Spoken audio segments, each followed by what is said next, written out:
வணக்கம். இந்த வெப்காஸ்ட்ல உங்க எல்லாரையும் வரவேற்கிறோம். என் பேர் Varadarajan Ananthakrishnan, consulting editor for data leads. ஃபேக்சுவலா வெப்காஸ்ட்க்கு இன்னைக்கு ஒரு ரொம்ப இம்பார்ட்டன்ட் நாள். இன்னைக்கு நம்ம எல்லாரையும் ஆட்டி வைக்கிற ஒரு விஷயம் ஃபேக் நியூஸ். இதை எதிர்கொள்ள வேண்டியது எப்படின்னா மீடியா லிட்ரஸி, அதாவது ஊடக கல்வி அறிவு, படிப்பறிவு, எழுத்தறிவு, இப்போ ஊடக கல்வி அறிவு. இந்த வெப்காஸ்ட் நடக்கும்போது உங்க கொஸ்டினை சாட் விண்டோல ஷேர் பண்ணுங்க. செஷன் முடிவுல அதுக்கு நாங்க பதிலளிப்போம். இப்போ ஊடக கல்வி அறிவு, அதாவது மீடியா லிட்ரஸி பத்தி இன்னும் விவரங்கள் இன்டர்நியூஸோட சுரபி மல்லிக் கிட்ட இருந்து. Over to you Surabhi. All right, thank you so much, Vajrajan, and welcome everyone to this webcast series by Factshala, where we will learn how to navigate the COVID-19 infodemic and really understand how to handle the misinformation and information overload that we've all been subjected to in the last few days. I'm sure just like me, a lot of you have spent the last couple of weeks locked inside your houses and really being inundated with a whole lot of information about coronavirus, right from cures on eating garlic and hot water that can cure coronavirus to symptoms, to really conspiracy theories about the origin of the virus itself. Such has been the volume of information coming our way that it makes it hard for us to really discern truth from all the lies, and hoaxes and rumors. In fact, I'm sure a lot of you have often, wanted to know, is really something that you're reading reliable and trustworthy? So what really is the best way to authenticate an information that we are reading and find out whether it is true or not? And how easy is it to really sift the helpful information from the harmful ones that we would like to share with our loved ones? We will help you get answers to these and a lot many more questions in this session today, where we'll have a great lineup of speakers who will be talking to you in Tamil. We'll largely try and keep this bilingual, as I know a lot of you prefer it that way. But I would like to quickly begin by talking to you a bit about Factshala, which is our new media and literacy program launched by Internews with the help of Google.org and the Google News Initiative, and in collaboration with Data Leads. This program, as the name suggests, is really about facts and truths, where we will aim to help adults in non-metro cities and in rural areas understand better the nature of online content that they access. A lot of you, of course, know that we're the second largest internet population in the world, and a lot of us have been, really taking to a lot new means of getting information. We feel through this program, we will really be able to start a conversation on media literacy and news literacy, and help you differentiate between news and the other form of information, which really I think is key to analyze the information better. Also help you access trustworthy and reliable information more safely. Where is it that you should go, especially at this time of crisis, to find reliable and trustworthy information, and really help you take charge of the information that you are consuming. We hope through a lot of our programming, with this webcast, it's really a beginning of this learning journey. We will continue this journey through this year with a lot of other programs that we will be lining up for you. In fact, at the end of this session, we will be passing on to you some tips and infocasts that will come handy to access all of the topics that we just discussed. Also up next, we will have a host of our experts talking to you about the topic, but just to give you a brief introduction about where we will be hosting all of these sessions. Tier 2 and Tier 3 cities are largely our focus areas for this program. So if you are joining us from a lot of these cities that I just mentioned, whether it is Ludhiana, Agra, Faridabad, Jaipur, Gwalior, please feel free to connect with us through the URL that I just shared. My colleague Shivali will also be sharing them in the chat window with you very soon, so you can access and connect with us there as well. Primarily, if you were wanting to join this community and really help us spread media literacy to those around, journalists, fact checkers, media educators, and nonprofit leaders are really the ones that we are looking for. And these are the criteria for selection. You can find more information about this on our program. Talking about why we really thought of launching this program. Misinformation really is not something which is new to us in India. Misinformation problem predates the COVID era, for us in India, when we really saw a lot of, rumors and hoaxes causing erosion of social harmony, some disorders, of course, some headlines that we, made. These are some of the incidents which happened in 2017 and 18 in India because of the misinformation problem. We made international headlines as well because of some rumors around child kidnapping, which led to mob paranoia, and more. Again, in the run up to the elections, we saw a lot many, misinformation doing the rounds. India was, of course, always at the center of, all of these talks. And we've really seen at this time, the big problem that we feel is not just that misinformation or fake news makes one believe false things, but it's also really making them less likely to accept and actually access safely truthful information. So that gap between trustworthy and a really credible information is increasing more and more. That's what we are here to address and help you with. And this misinformation virus, really, at this time of infodemic, we've seen really grave repercussions in Iran, for example, because of rumors that methanol can cure COVID-19. There have been people who've lost their lives. In India as well, in Hyderabad, we saw a man really killing himself because he thought there was no cure for coronavirus. In very recently, in April, in Maharashtra, we had an incident where again some child kidnapping rumors led to the death of 2 people. So all of these problems, we really think we need to begin talking about how we can handle this information overload better, sift the helpful information that we have from all the harmful one, and start this learning journey where we will be able to connect you and your loved ones with media experts, with fact checkers, with community leaders who will help you really access trustful information, credible information, and also help you analyze the information that you consume better, so you are able to take better decisions for yourself. And with this hope, we've started this program, and we're very thankful to all the people who are making this effort possible. We had a series of different languages wherein we were conducting these webcasts. This is our third session. We will be conducting 2 more, and I would encourage all of you to please share this information with your friends and family from other states if you can. And quickly from here, I would like to welcome my co-hosts and co-speakers for this session who've made all of this initiative possible. I would first up like to welcome Maria Ralick from google.org.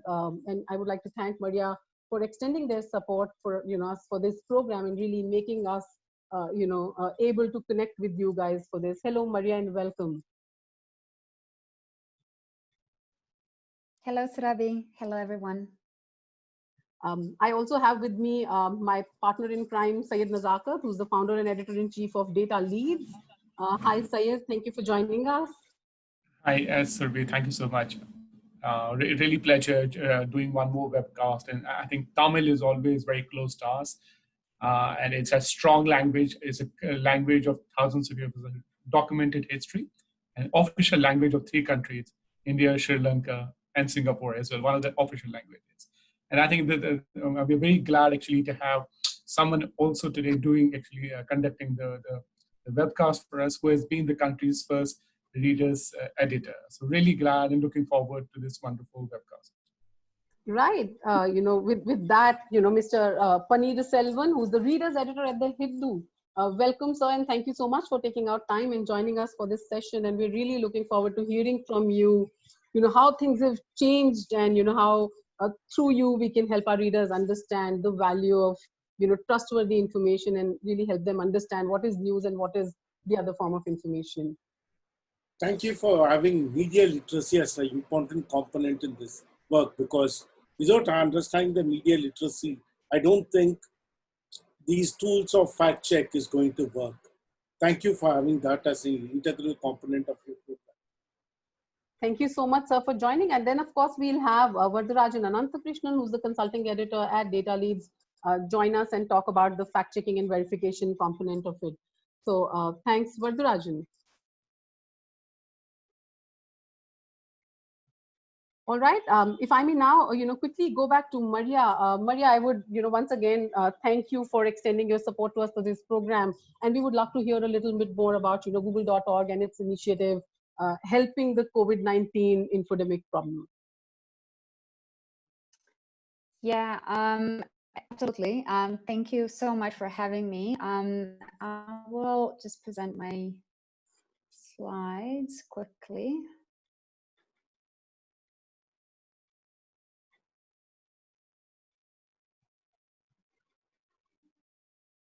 I hope you can see my slides. We can. Wonderful. Thank you so much for confirming, Surabhi. Well, hello everyone, and good morning and good afternoon.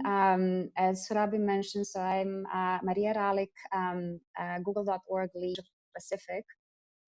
And it's really a true pleasure to be here today. I want to really thank Internews and its implementing partners for hosting these webinars, as many of you have already mentioned. So the importance of the digital literacy and media literacy is now greater than ever. So before we go into all of the details, I just want to take a couple of minutes to share a bit about Google.org.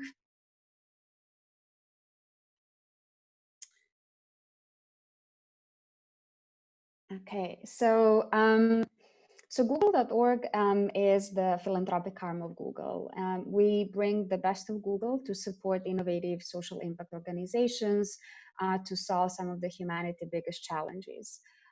We accelerate the work of these organizations by connecting them to the best of Google, and that includes funding, technology, and technical expertise. As volunteers to support underserved communities and provide opportunity for everyone. We have been deeply engaged in supporting causes and organizations focused in areas around digital and media literacy, economic opportunity and future-ready skills, as well as the AI for social impact and crisis responses for many years. We really want to ensure that as technology moves forward, people are not left behind. So with the COVID-19, there is no difference, right? We live in this unprecedented time. And since the COVID-19 pandemic began spreading across the Asia Pacific in January, affecting billions of people through restrictions on the way how we live, learn, and work, our focus areas around supporting these organizations are mainly in these three pillars. The first one is on the health and humanitarian responses, where we are supporting organizations enabling frontline responders and supplementing public health efforts, and especially using data and technology. And I will give a couple of examples later. The second one is distance learning and education, where we are supporting organizations helping students, teachers, and parents to learn remotely. And finally, supporting small businesses and economic recovery, where we are working with organizations that are increasing access to capital and their expertise. Many of these organizations are facing challenges, and we heard in some of the previous presentation from Surabhi that many of our grantees are also pivoting their ongoing initiatives to COVID-19. At Google.org, we are really proud to support Internews' initiative to, one, develop a localized news literacy curriculum and help people across India, and especially in tier 2 and 3 cities and in rural areas of India, improve critical thinking skills and navigate the news through a series of trainings and webinars, boot camps, and etc. One of the initiatives that we support, as I mentioned earlier, is AI for Social Impact Challenge. Google.org issued an open call to organizations around the world to submit their ideas for how they can use artificial intelligence and the latest technology to help address societal challenges. This was the initiative that was launched last year, and we received applications from all around the globe, spanning 6 continents, with projects ranging from environmental, to humanitarian, etc.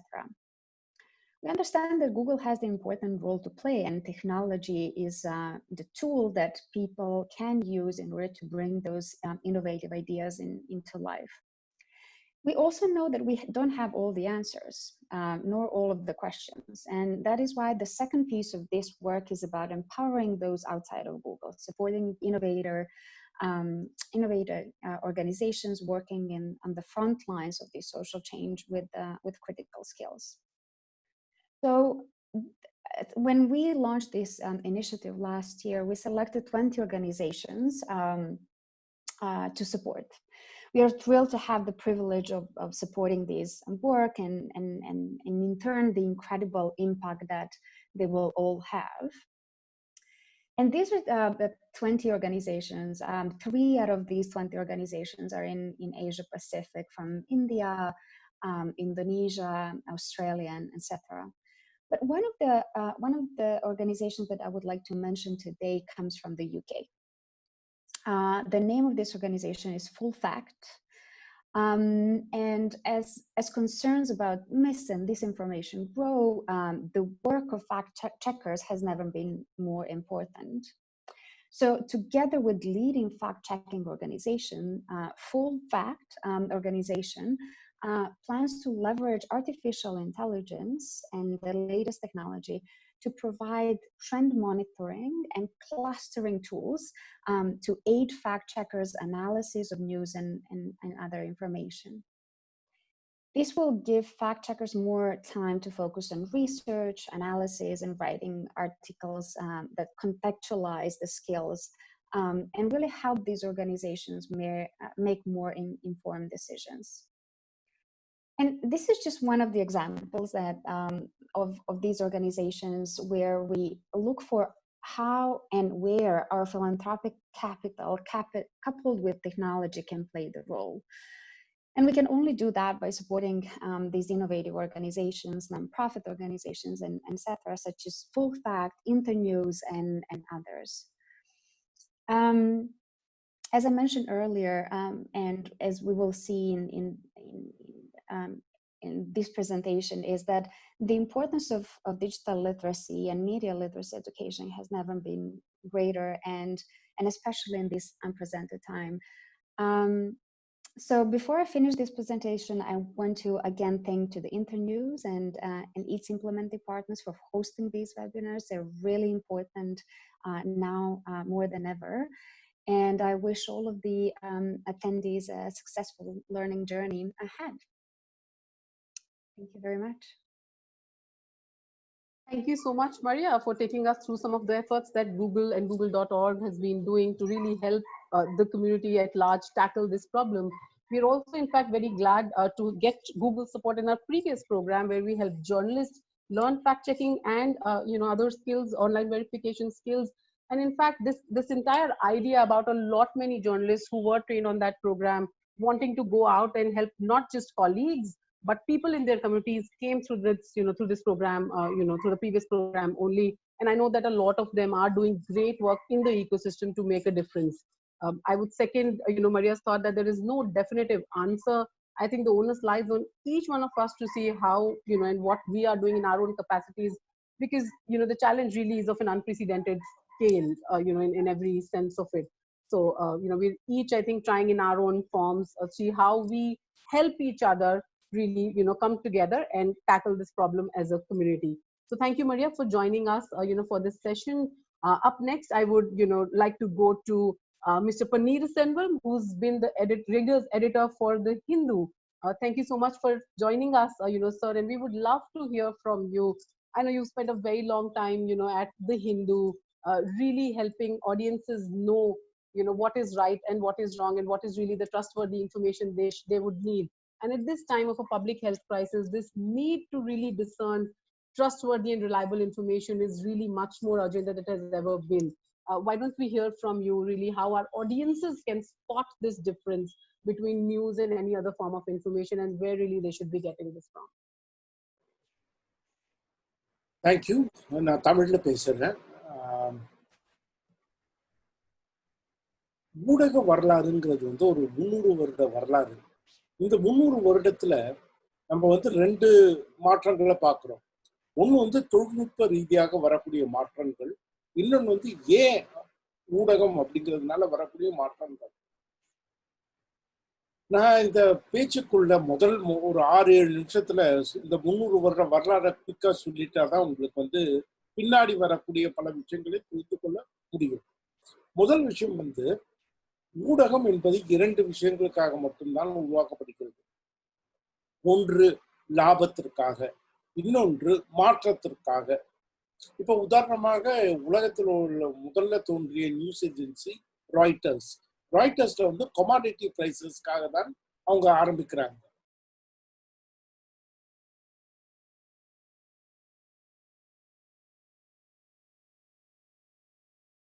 நூற்றாண்டின் துவக்கத்துல வந்து பாத்தீங்கன்னா பிரித்தானிய colony ஆதிக்கத்திற்கு எதிரான ஒரு குரலாக தான் அந்த பத்திரிகைகள் மாறியது. அது வந்து மாற்றத்திற்காக.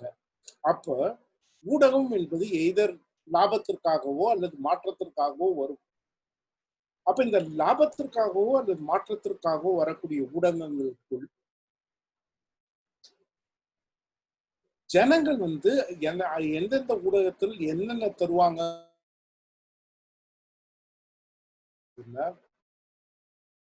கடைசியில ஊடகத்திற்கான ஒரு தெளிவான வரைவரையே வந்துருது. அந்த தெளிவான வரைவரை என்னன்னா, editor is a person who balances what is in public interest with what public is interested in. what public is interested in மட்டுமே விடுறது இல்லை, அதுக்காக வெறும் பப்ளிக் இன்ட்ரெஸ்ட்னு சொல்லி கொண்டு ரொம்ப உங்களுக்கு போர் அடிக்கிறதும் இல்லை. இப்போ இந்த போர் அடிக்காமல் ஆனால் பப்ளிக் இன்ட்ரெஸ்ட்ல எப்படி பண்றது அப்படிங்கிறது தான் ஊடகத்துடைய வரையறையா மாறுது. வரும்போது ஊடகம் வந்து அனைவருக்கும் சென்ற விளம்பரம் வந்து உதவியாக இருக்கு. விளம்பர பணம்னாலதான் ஊடகத்துடைய கவர் பிரைஸ் ஆக்சசிபிளாக மாறுது. இந்த மாடல் வந்து கிட்டத்தட்ட 150 வருடம் வந்து உதவியாக இருந்த ஒரு மாடல். ஆனா இந்த 150 வருடம் உதவியாக இருந்த மாடல் 2000 இருந்து மிகுந்த சிக்கலுக்கு மாறியது. இந்த சிக்கல்ல வந்து உருவாக்குனதுல வந்து டிஜிட்டல் உலகத்திற்கு மிகப்பெரிய பங்கு இருக்கு. எங்க பத்திரிகை ஹிந்துவை எடுத்துக்கொண்டால் நாங்க வந்து எங்களுடைய வெப் எடிஷனை வந்து 1996 ஆரம்பித்தோம்.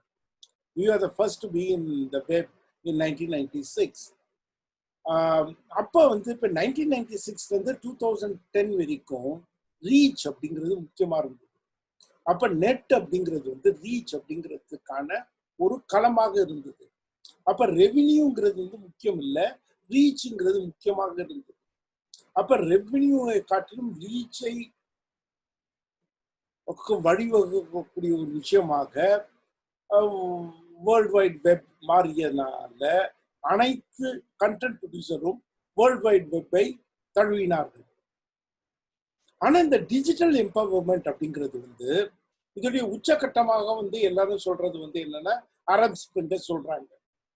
ஆனால் அரப் ஸ்பிரிங் வரைக்கும் இருந்த இந்த டிஜிட்டல் எம்பவர்மெண்ட் அப்படிங்கிறது வந்து ஒரு காலகட்டத்தில் வந்து கிளியரா டிஜிட்டல் டிஸ்ட்ரப்ஷன் அப்படின்னு மாறுது. எங்கேருந்து இந்த டிஜிட்டல் எம்பவர்மெண்ட் டிஜிட்டல் டிஸ்ட்ரப்ஷனா மாறுதுங்கிறது வந்து நம்ம புரிந்து கொள்ளணும். இப்போ உதாரணமா எங்க பத்திரிகையை எடுத்துட்டீங்கன்னா 2005 2006 வரைக்கும் 25% விளம்பரங்கள்ன்றது வந்து கிளாசிஃபைட் ஆட்ல இருந்து தான் வந்தது. ஆனா இந்த கிளாசிஃபைட் ஆட்ஸ்ங்கிறது வந்து எங்க பத்திரிகை விட்டு காணாமல் போயிட்டு. இது வந்து நீங்க வந்து யூஎஸ்ல வந்து இந்த கிரேக் லிஸ்டோடைய இம்பாக்ட்னு சொல்றாங்க. அந்த Craigslist impact of US media மாதிரி எல்லா நாடுகளிலும் ஒரு விதமான கிரேக் லிஸ்ட் வந்து இது வந்து டிஜிட்டலுக்கு மைக்ரேட் ஆயிடுது. இந்த ரெவென்யூ இது மாதிரி பல ரெவென்யூக்கள் வந்து டிஜிட்டல் பிளாட்ஃபார்ம்ஸுக்கு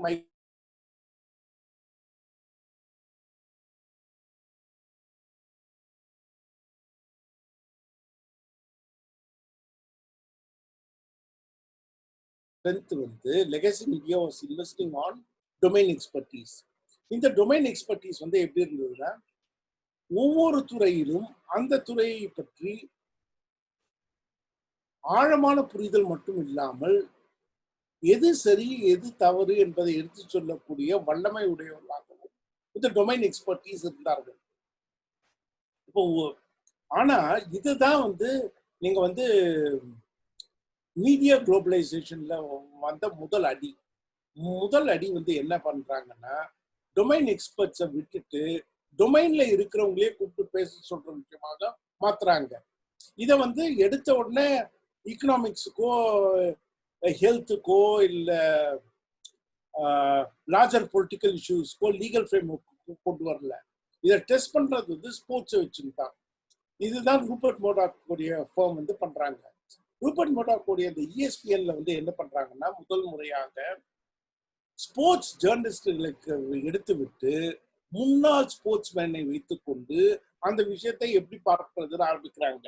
இப்போ உதாரணமாக விம்பிள்டன்ல வந்து ஜிம்மி கார்னஸும் விஜயமுத்துராஜும் விம்பிள்டன் வந்து கவர் பண்றாங்க. இதுல வந்து விஜயமுத்துராஜுக்கு டென்னிஸ் தெரியாதுன்னு சொல்லல, ஜிம்மி கார்னஸுக்கு டென்னிஸ் தெரியாதுன்னு சொல்லல. ஆனா தே ஆர் இன்ட்ரெஸ்டட் பார்ட்டி. அப்ப இந்த டொமைன் எக்ஸ்பர்டீஸுக்கும் பொது தளத்துல சொல்றவங்களுக்கும் இருக்கக்கூடிய ஒரு கிரிட்டிக்கல் டிஸ்டன்ஸ் அது வந்து அடி வாங்க ஆரம்பிக்குது. ஆனா இந்த ஸ்போர்ட்ஸ்ல அது ஒர்க் ஆன உடனே வேகமாக எல்லா துறைகளுக்கும் கொண்டு வராங்க. இன்னைக்கு வந்து நீங்க பாத்தீங்கன்னா பத்திரிகைகளுக்குள்ள டிப்ளமசி அப்படின்னு எடுத்துட்டீங்கன்னா பெரிய அளவுல டிப்ளமேட்டிக் டீமுக்கு வந்து இன்வெஸ்ட்மெண்ட் இல்லை. காரணம் வந்து இப்போ உதாரணமா இந்தியாவை பத்தியே எடுத்துப்போம். இந்தியாவுக்கும் சைனாவுக்கும் இன்னைக்கு இருக்கக்கூடிய பார்டர் டிஸ்பியூட் இருக்குன்னா 2 ஃபார்மர் அம்பாசிடர்ஸ் போய் கேளு, இல்ல 2 ஃபார்மர் ஃபாரின் செக்ரட்டரியை போய் கேளு. அதுக்கான ஒரு இன்டர்னல் எக்ஸ்பர்டீஸ் உள்ள வந்து இன்வெஸ்ட் பண்ண வேண்டிய அவசியம் இல்லாமல் போய்விட்டது. இப்போ முதல் விஷயம் நம்ம என்ன பண்ணியிருக்கோம்னா 2000க்கு அப்புறம் நடந்த மீடியா டெவலப்மெண்ட்ல இன்டர்நெட் டொமைன் எக்ஸ்பர்டீஸ் சுருங்கி கொண்டு வருகிறார்கள். வெளியிலிருந்து வரக்கூடிய டொமைன் எக்ஸ்பர்ட்ஸ் ஆக்சுவலா ஒரு இண்டிபெண்டன்ட் டொமைன் எக்ஸ்பர்ட்ஸ் அல்ல. They are also part of the policy making apparatus. நான் வந்து இன்னைக்கு வந்து ஒரு ஒப்பீனியன் இங்க சொல்லிட்டு நாளைக்கு வந்து பிரைம் மினிஸ்டருடைய ஸ்பெஷல் ஆஃபீஸராக நான் அந்த விஷயத்துக்கு போனேன்னா நான் எப்படி வந்து இண்டிபெண்டா இருக்க முடியும்? அப்ப மீடியா லிட்ரஸில் வந்து நீங்க கவனிக்க வேண்டிய மிக முக்கியமான விஷயம் வந்து என்னன்னா domain expertise has given way for potential policy advices of the government. அப்ப நமக்கு வர செய்திகளே இது வழியா தான் ஃபில்டர் ஆகி வருது. இது வந்து முதல் விஷயம். இதுக்கு வந்து நீங்க மிஸ்இன்ஃபர்மேஷன் டிஸ்இன்ஃபர்மேஷன் கிளாஸை வச்சிருந்து எப்படி பார்ப்போம், இல்லை இந்த லென்ஸை வச்சிருந்து எப்படி புரிந்து கொள்றதுன்னு பார்க்கணும்னா ரொம்ப முக்கியமான விஷயம் வந்து நமக்கு ஏற்பட்டது டிமானிட்டைசேஷன் சப்போர்ட் பண்ண எல்லா எக்கானமிஸ்டும் யார் அப்படின்னு நீங்க ஒரு பட்டியல் போட்டு அரவிந்த் பாணிகிராலேருந்து ஆரம்பித்து சமிகா ரவி வரைக்கும் போட்டீங்கன்னா இவங்க எல்லாரும் வந்து ஒரு விதத்துல கவர்மெண்டோடைய அட்வைசராகவும் மாறுறாங்க. அப்ப மீடியாக்குள்ள வந்து இந்த ஒரு இண்டிபெண்டன்ட் எக்கனாமிக் எக்ஸ்பர்டீஸ் என்பது இருந்திருந்தால் இவங்களுடைய இந்த இடம் வந்திருக்குமா அப்படிங்கிற முதல் கேள்வியை கேட்கணும். ஃபர்ஸ்ட் வந்து நம்ம என்ன பண்ணியிருக்கோம், மீடியால இண்டிபெண்டன்ட் டொமைன் எக்ஸ்பர்டீஸை விட்டுட்டு பொட்டென்ஷியல் ஜாப் சீக்கர்ஸை வந்து எக்ஸ்பர்ட்டாக மாற்றிருக்கோம். இந்த பொட்டென்ஷியல் ஜாப் சீக்கர்ஸுங்க வந்து they don't have the moral courage to call to give a class. அந்த கிளாஸ், அந்த பொட்டென்ஷியல்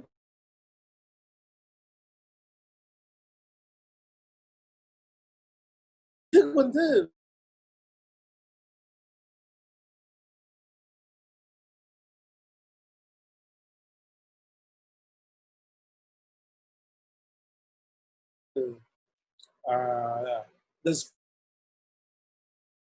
சொன்னாங்க. அந்த அலிஸ்டர் கேம்பல்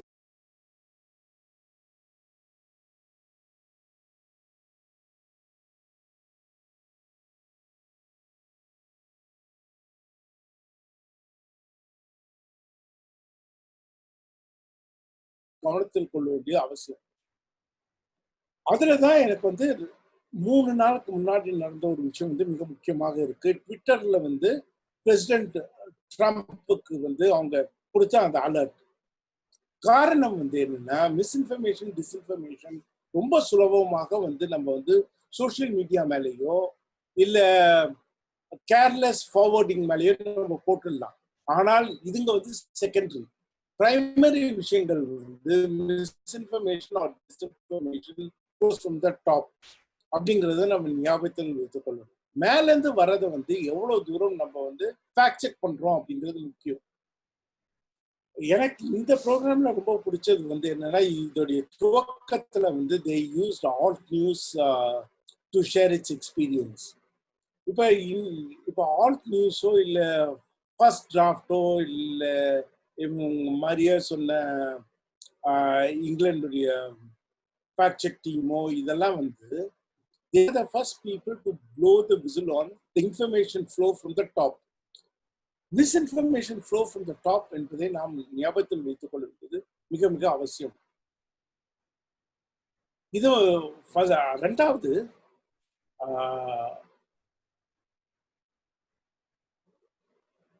ஃப்ரீடம் வேற ரெஸ்பான்சிபிலிட்டி வேறங்கிறது இல்லை. பொது தளத்தில் ஒரு செய்தியை போடுவதாக இருந்தால் we always reconcile our freedom with our responsibility. We don't put out something invoking our freedom of expression, knowing pretty well that it can invoke hatred, knowing pretty well it can harm people.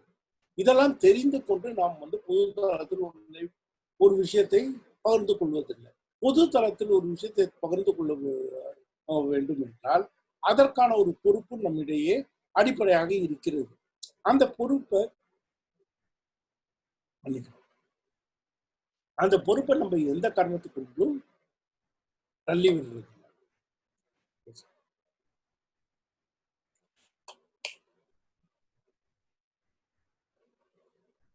அப்போ reconciling freedom with responsibility அப்படின்னு போது வரக்கூடிய முதல் விஷயம் வந்து என்ன, எப்படி journalism வந்து நீதி விதமான கற்பனைகளுடனோ அல்லது கம்யூனிகேஷன்ல இருந்து மாறுபடுகிறது என்பதை நாம் தெரிந்து கொள்ள வேண்டும்.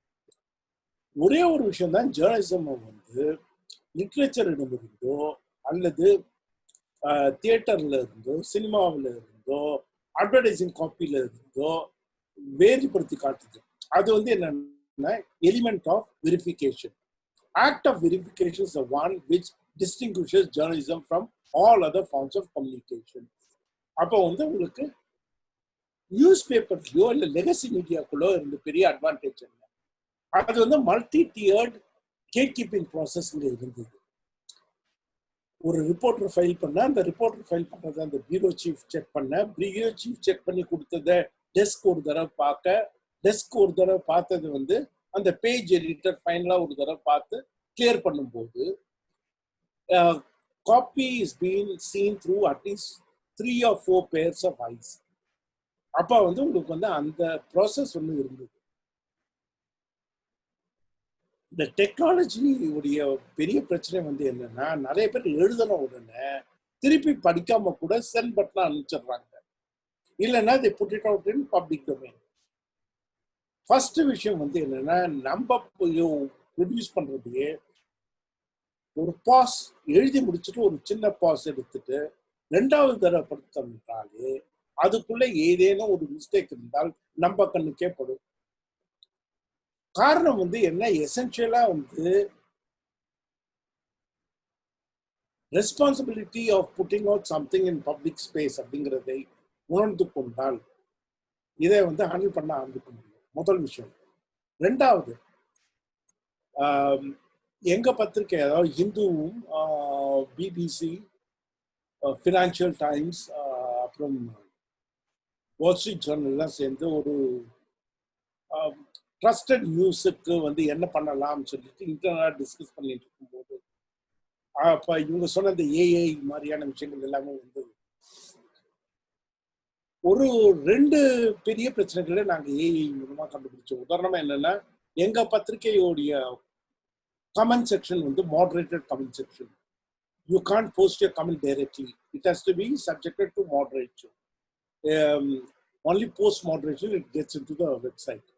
அப்போ மாடரேட்டட் வெப்சைட்டா இருக்கும்போது ஃபர்ஸ்ட் ஃபில்டரிங் வந்து we use the technology to filter. Technology can actually detect known mischievous words, but technology cannot detect a finely crafted piece of bigotry. அப்ப நீங்க வந்து இப்ப இதுதான் நீங்க ஞாபகம் வச்சுக்கணும், where human intervention is important in detecting misinformation ஞாபகம் வச்சுக்கணும். இதை வந்து ஒரு புறம் இருக்கட்டும். அதாவது டெக்னாலஜி வந்து ஒரு லெவல்ல ஹெல்ப்ஃபுல்லா இருக்கும்.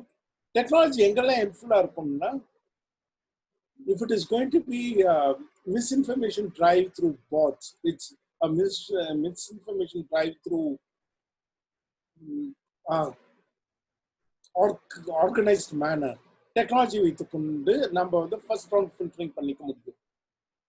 ஆனால் டெக்னாலஜியுடைய ஃபர்ஸ்ட் ரவுண்ட் ஃபில்டரிங் முடிந்தவுடன் we definitely need a human intervention. அந்த ஹியூமன் இன்டர்வென்ஷன் இருந்தால் மட்டும்தான் கான்டெக்ஸ்டை புரிந்து கொள்ள முடியும். கான்டெக்ஸ்டை புரிந்து கொள்ளாமல் ஒரு டெக்ஸ்டை சரியான டெக்ஸ்டோ இல்ல மிஸ்யூஸ் டெக்ஸ்டோ லேபிள் பண்ண முடியாது. டெக்ஸ்ட் வந்து per se it doesn't have any meaning. Text gets all its meaning from the context. அப்போ கான்டெக்ஸ்டை புரிந்து கொள்ள வேண்டியது அவசியமாகிறது. இந்த கான்டெக்ஸ்டை புரிந்து கொள்றதுக்கு இப்போ உதாரணமா இந்த கோவிட் மாதிரியான சமயத்துல இப்போ ஹிந்துல வந்து எங்களுக்கு இருந்த பெரிய அட்வான்டேஜ் வந்து என்னன்னா, எங்களுக்கு வந்து 3 வகையான டொமைனுக்கு வந்து எக்ஸ்பர்ட்ஸ் இருக்காங்க. எங்களுக்கு வந்து ஒரு ஃபுல் ஃபிளெஜ் சயின்ஸ் எடிட்டர் இருக்கார், எங்களுக்கு வந்து ஒரு ஃபுல் ஃபிளெஜ் ஹெல்த் எடிட்டர் இருக்காரு, எங்களுக்கு வந்து ஒரு ஃபுல் ஃபிளெஜ் எக்கனாமிக் எடிட்டர் இருக்காங்க.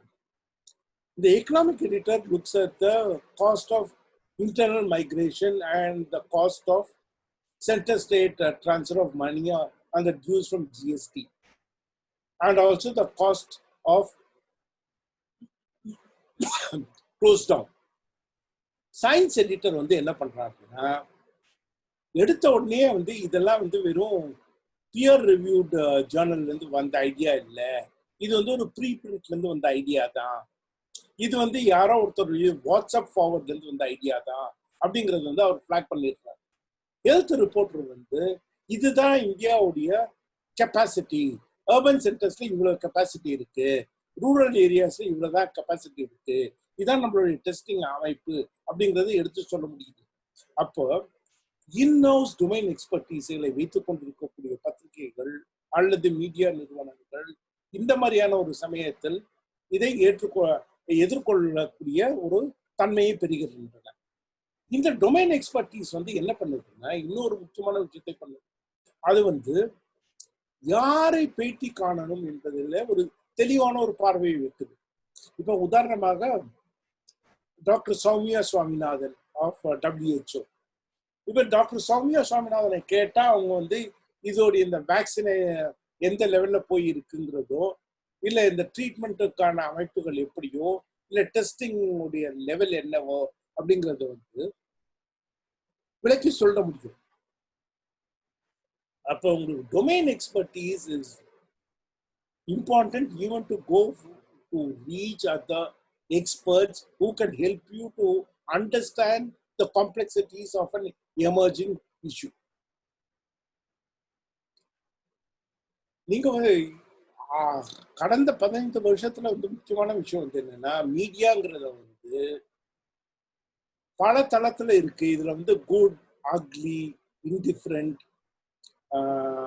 இன்காம்பிட்டன்ட் எல்லாமும் கலந்ததுதான் இந்த பப்ளிக் ஸ்பியர் இருக்கிற மீடியா ஸ்பியர்ன்றதையே நம்ம மறந்துட்டோம். எல்லாமே வந்து ஒரு மீடியாங்கிற ஒரு வார்த்தைக்குள்ள அடக்க முயல்றோம்.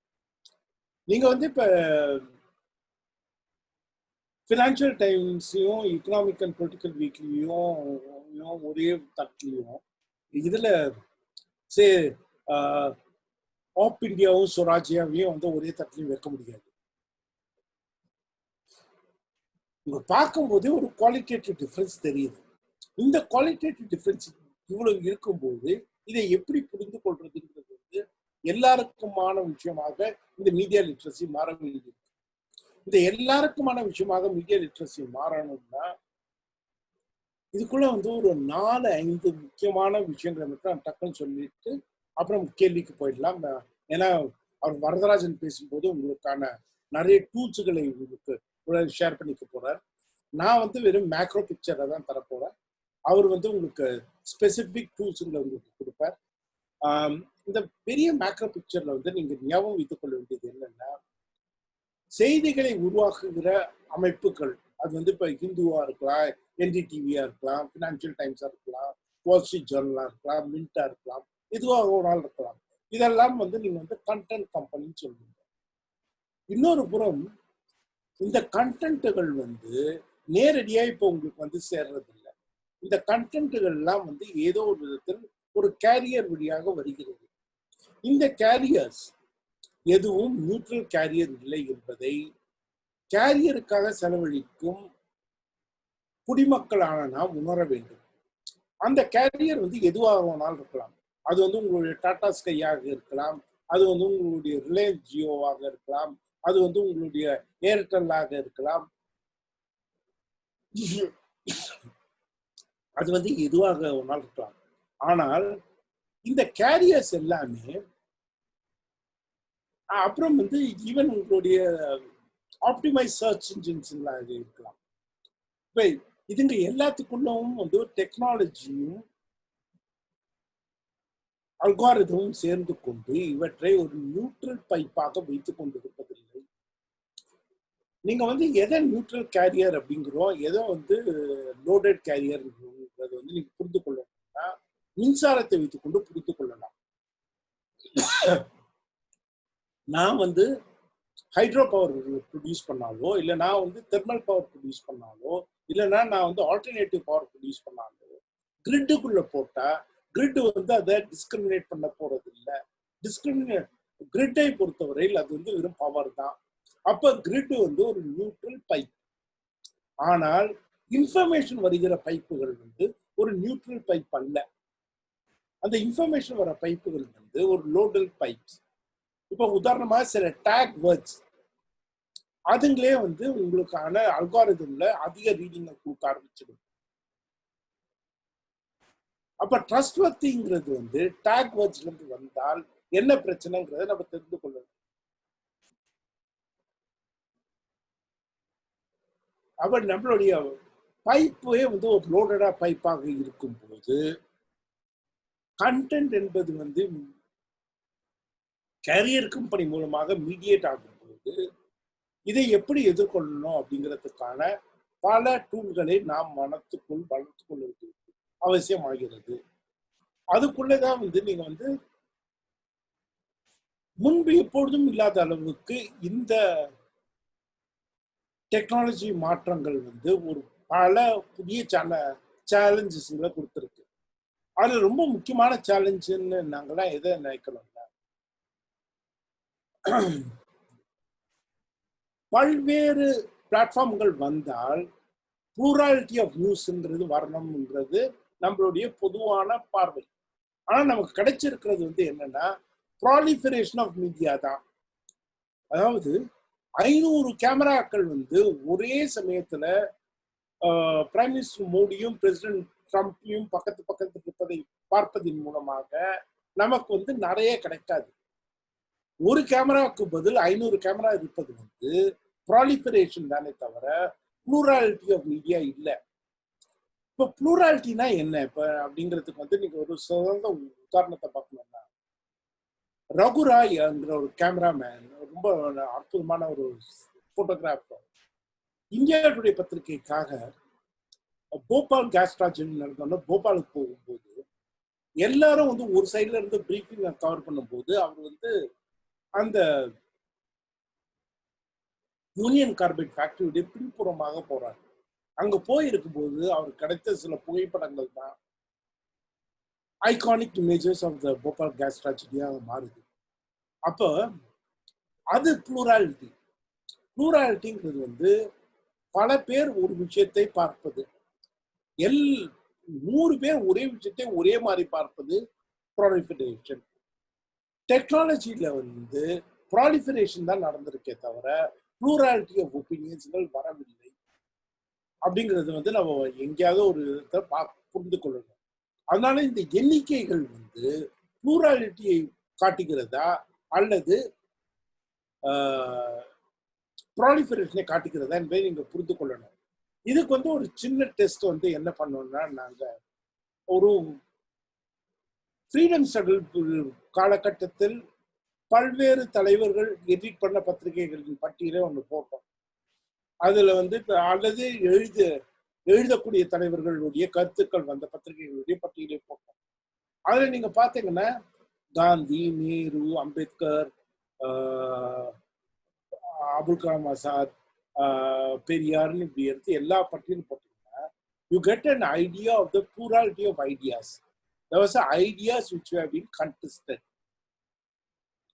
அப்ப எண்ணிக்கை முக்கியம் அல்ல, அதோடைய பன்முகத்தன்மை தான் முக்கியமாக இருக்கு.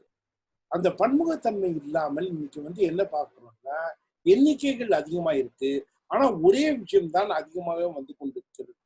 அந்த அதிகமாக ஒரே விஷயங்கள் வரும்போது, குறிப்பாக என்கிரிப்டட் சோசியல் மீடியா, இந்த நீங்க சில பேர்லாம் இப்ப டிவியில ஈவினிங் பிரைம் டைம் டிபேட்ல பார்க்கும்போது, ஓ அவர் சரியான வாட்ஸ்அப் யூனிவர்சிட்டி அப்படிங்கிற ஒரு வார்த்தையை கேள்விப்படுவீங்க. இந்த வாட்ஸ்அப் யூனிவர்சிட்டிங்கிறது என்ன? வாட்ஸ்அப் யூனிவர்சிட்டி என்பது அன்வெரிஃபைட் ஃபார்வர்ட்ஸ். அண்ட் இந்த அன்வெரிஃபைட் ஃபார்வர்ட்ஸ் ஏன் நம்புறோங்கிறது தான் கேள்வி. இந்த அன்வெரிஃபைட் ஃபார்வர்ட்ஸை நாம் புரிந்து கொள்வதற்கு 2 விஷயங்கள் தேவை. ஒன்று, நமக்குள்ள சில ஃபில்டரிங் டெக்னிக்ஸ்கள் வேணும். 2, நமக்கே இது எங்கிருந்து வந்தது என்பது சரியாக தெரியாவிட்டால் அதை தயவு செய்து ஃபார்வர்ட் செய்யக்கூடாது.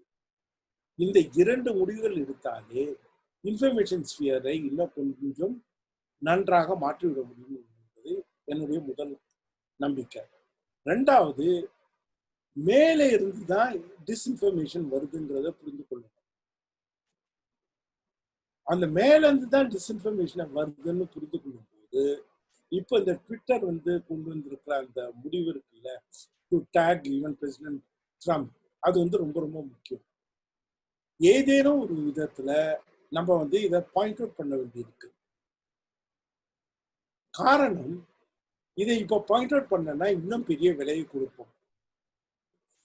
பிரெக்சிட் ஆகட்டும், அமெரிக்கன் பிரசிடென்ஷியல் எலெக்ஷன் ஆகட்டும், கேம்பிரிட்ஜ் அனலிட்டிகா இருந்து வரக்கூடிய பல்வேறு பிரச்சனைகள் ஆகட்டும், இது எல்லாமே டிஸ்இன்ஃபர்மேஷனுக்கு மிகப்பெரிய ஜனநாயக விலையை நம்மிடமிருந்து கறக்கிறது என்பதை பார்த்து விட்டோம். இந்த லெவல்ல இருக்கும்போது இதை எப்படி எதிர்கொள்றதுங்கிறதுக்கான அவர் வரதராஜன் அவர் டூல்ஸ் எல்லாம் கொடுத்து முடிச்ச பிறகு ஒரு சின்ன கேள்வி பதில் நேரம் இருக்கு. அதுல எவ்வளவு நேரம் இருக்கோ அதுல முடிந்த அளவுக்கு நான் பதில் சொல்றேன். வாய்ப்பளித்ததற்கு நன்றி.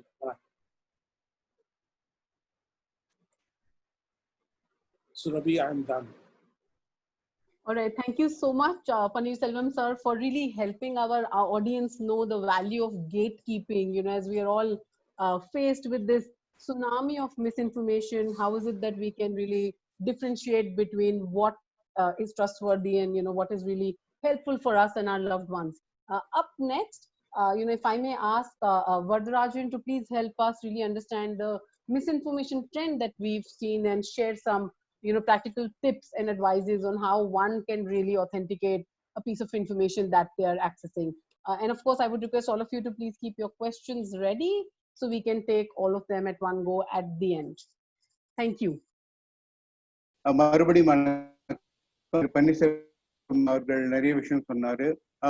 எனக்கு ஒரு இம்பார்ட்டன்ட் ஒரு விஷயம் என்ன புரிஞ்சுன்னா, இன்னைக்கு நாம எல்லாருமே மீடியா, நம்ம எல்லாருமே ஜேர்னலிஸ்ட். அதனால மீடியா ஜேர்னலிஸ்ட் அவங்க தான் ரெஸ்பான்சிபிளா இருக்கணும். அவங்க தான் நல்லது பேசணுங்கிறது ஒண்ணும் இல்லை. கையில போன் இருக்கிறதுனால நீங்க நான் 2 பேருமே ஜேர்னலிஸ்ட். அதனால இன்னும் கவனம் தேவை. அதுதான் ரொம்ப இம்பார்ட்டன்ட். சரி, இனி அடுத்த கட்டமா நாம பார்க்கும்போது என்னன்னா, ஃபேக் நியூஸ் எப்படிங்க பரவுது? சோசியல் மீடியா, வாட்ஸ்அப், இதுதானே முக்கியமா. இதுதானே இந்த ஃபேக் நியூஸை நிறுத்துறது எப்படி? சில எக்ஸாம்பிள்ஸோட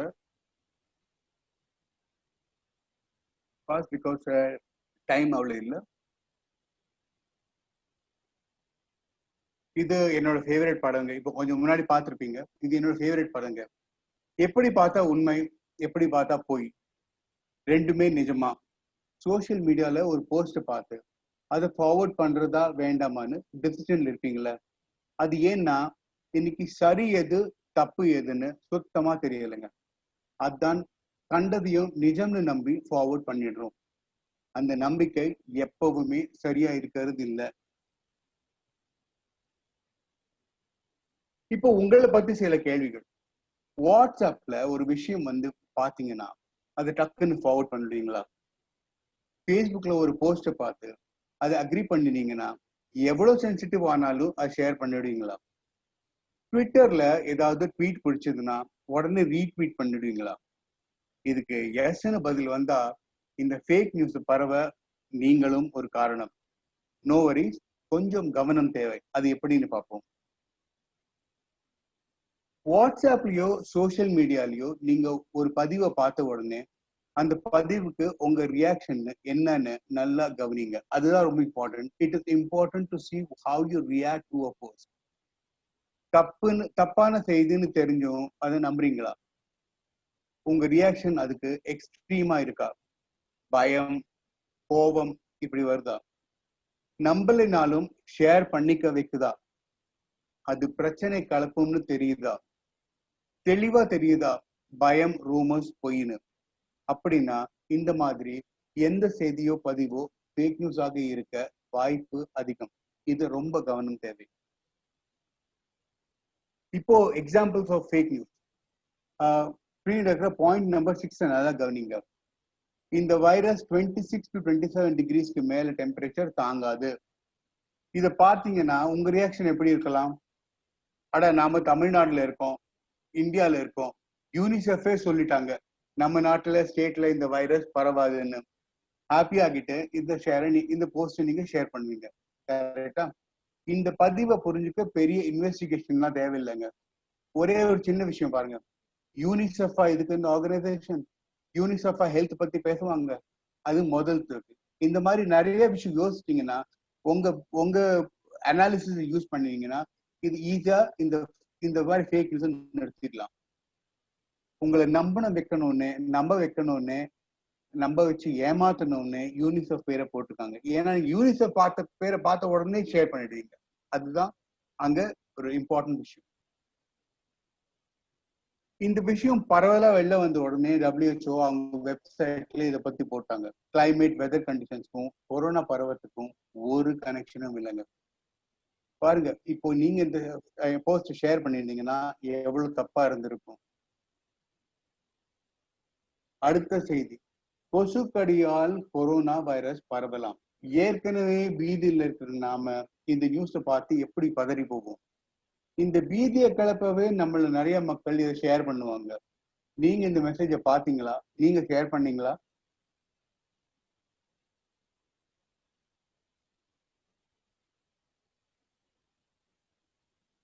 ஆனா உண்மை என்னவோ இதுதாங்க. கொசு கடிச்சா மலேரியா இல்ல டெங்கு மாதிரி நோய்கள் வரலாம். இது வரைக்கும் கொரோனா இப்படி பரவும்னு எந்த ஒரு ஆதாரமும் இல்லை. ஃபேக் நியூஸ்ல நம்ப வைக்கிறதுக்காக அதிகாரப்பூர்வமான பேரை போடுவாங்க. உங்களை நம்ப வைக்கணுமே. இங்க பாருங்க, cancer city saint Luke's hospital சொல்லியிருக்காங்களாம் ஆல்கஹால் சாப்பிட்டா கொரோனா வைரஸ் தாக்கம் இருக்காதாம். இதை பாக்குற மக்கள் என்ன பண்ணுவாங்க? அட இவ்வளவு ஈஸியா தடுக்கலாமா அப்படின்னு தான் மட்டும் ஆல்கஹால் சாப்பிட மாட்டாங்க, ஊரு பூரா இந்த விஷயத்த பரப்பிடுவாங்க. நிஜம் இதுதான். அந்த ஹாஸ்பிட்டல் முதல்ல இப்படி ஒரு அறிக்கை விடவே இல்லை. இன்னொரு விஷயம், அதிகமா மது அருந்தினால் உங்க உடல் நலத்துக்கே கேடு. ஈரான்ல ஆல்கஹால் தடை செய்யப்பட்ட ஒரு நாடு. இந்த விஷயத்த பத்தி கேட்டு மெட்டலான்னு ஒரு காம்பவுண்ட குடிச்சு 700 பேர் இறந்திருக்காங்க. இதுலயே புரிஞ்சுக்கோங்க ஃபேக் நியூஸ் எவ்வளவு பெரிய டேஞ்சர்னு. பீதியை கலப்புற இன்னொரு வாட்ஸ்அப் ஃபார்வர்ட்.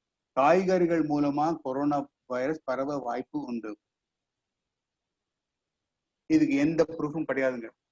ஒருத்தர் கிட்ட இருந்து இன்னொரு கிட்ட டிராப்லெட்ஸ் வழியா, அதாவது தும்மினா இருமினா அப்படிதான் பரவும். இது பாத்தீங்கன்னா பார்க்கறதுக்கு இது ஒரு வெரி இன்னசென்ட் விஷயமா இருக்கும். பூண்டு சாப்பிட்டா நல்லது தானே? நல்லதுதான். ஆனா கொரோனா வைரஸ்க்கும் பூண்டுக்கும் எந்த கனெக்ஷனும் இல்லை. அது சாப்பிட்டா உங்களுக்கு கொரோனா வைரஸ் வராதுன்னு யாரும் சொல்லல. இதுதாங்க கொரோனா வைரஸ் தடுக்கணும்னா வீட்டுக்குள்ளார இருங்க, அடிக்கடி கை கழுவுங்க, வெளியில போகணும்னு அவசியம் வந்தா மாஸ்க் போடுங்க, சோசியல் டிஸ்டன்சிங் மெயின்டைன் பண்ணுங்க. அதுதான் ரொம்ப இம்பார்ட்டன்ட். சரி, இது வரைக்கும் நம்ம ஃபேக் நியூஸ் எக்ஸாம்பிள்ஸை பார்த்தோம். எப்படி கண்டுபிடிக்க இது ஃபேக் நியூஸ்னு? ஃபர்ஸ்ட் ஸ்டெப் ரொம்ப ஈஸியானது. நீங்க ரெகுலரா வந்த பதிவோட ஹைலைட்ஸை சிம்பிள் டெக்ஸ்ட் சர்ச் பண்ணுங்க. அந்த நியூஸை யாராவது தப்பு ஃபேக்குன்னு ஆல்ரெடி ப்ரூவ் பண்ணியிருப்பாங்க. அதனாலேயே உண்மை என்னன்னு தெரிஞ்சிடும். இதுதான் பெஸ்ட் மெத்தட். ஃபேக் நியூஸ் பாத்தீங்கன்னா அதோட ஹைலைட்ஸை அப்படியே டெக்ஸ்ட் சர்ச் பண்ணீங்கன்னா உங்களுக்கு உடனே அதோட உண்மை தெரிஞ்சிடும். இது எதுக்காக சொல்றோம்னா, இந்த ஆல்ரெடி நிறைய ஆர்கனைசேஷன்ஸ் வெரிஃபை பண்ணியிருப்பாங்க. அதனால உங்க வேலை ஈஸி ஆகிடும். இதாங்க இந்த சில வெப்சைட் அட்ரஸ் நோட் பண்ணிக்கோங்க. இவங்க ஃபேக்ட் செக்கிங் ஸ்பெஷலிஸ்ட். எப்பவுமே ஒரு ஃபேக் நியூஸ் பத்தின உண்மை இவங்க கண்டுபிடிச்சிடுவாங்க. இதை தவிர சில அஃபிஷியல் வெப்சைட்ஸ் இருக்கு. அங்க போய் நீங்க சில நியூஸை பத்தி தெரிஞ்சுக்கலாம். எல்லா விஷயமும் வாட்ஸ்அப் யூனிவர்சிட்டியில பரவ ஆரம்பிச்ச உடனே இங்க வந்துடும். இதாங்க world health organisation, centre for disease and control and prevention, food and drug administration, நம்ம இந்தியாவோட கவர்மெண்டோட ministry of health and family welfare, ICMR, state health ministries, department, hospital, இவங்க எல்லாரும் அதிகாரப்பூர்வமான சைட்ஸ். இவங்க சொல்றதெல்லாம் நிச்சயமா உண்மையாக தான் இருக்கு. இதை தயவுசெய்து நோட் பண்ணி.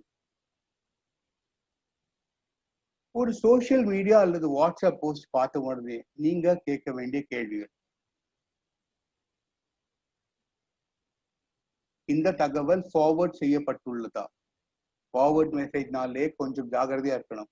கண்ணா பின்னான்னு ஃபார்வர்ட் பண்ணி இருந்தாலே இந்த நியூஸை வெரிஃபை பண்ணணும் நிச்சயமாக. இது ஆதாரத்துடன் இருக்கிறதா? கொஞ்சம் முன்னாடி பார்த்த மாதிரி யூனிசெஃப், WHO பெரிய பெரிய ஆர்கனைசேஷன் பேர்லாம் போட்டிருந்தா அது மோஸ்ட் ப்ராபப்ளி உங்களை நம்ப வைக்கிறதுக்காக இருக்கலாம். உஷாராகிடுங்க.